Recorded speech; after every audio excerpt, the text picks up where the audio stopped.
Alright, now it's time to start sanding this guitar. To do this, I'm using 600 grit sandpaper and a palm sander. Okay, it's time to talk sanders. When I first started working on guitars, I went out and bought my first sander.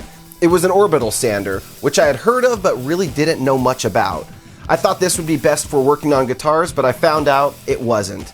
I ended up gouging the surface of the guitar and ruining a project guitar because I wasn't educated on what the best tool for the job was.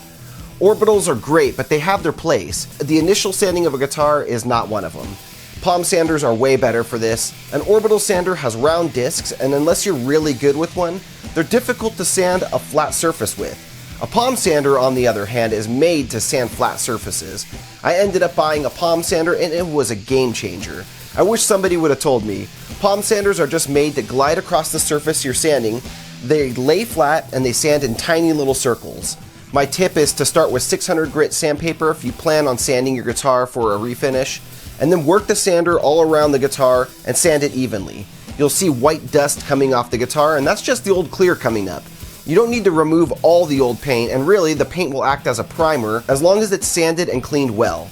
There are all kinds of other sanders out there, including a bench-mounted belt sander, which is the next sander you should get if you already have a palm sander. Those are really the only two sanders I use for rebuilding guitars at this point. For more guitar rebuilding tips, check out my YouTube show, Trash to Thrash, where I rebuild old beat-up guitars and give them new life.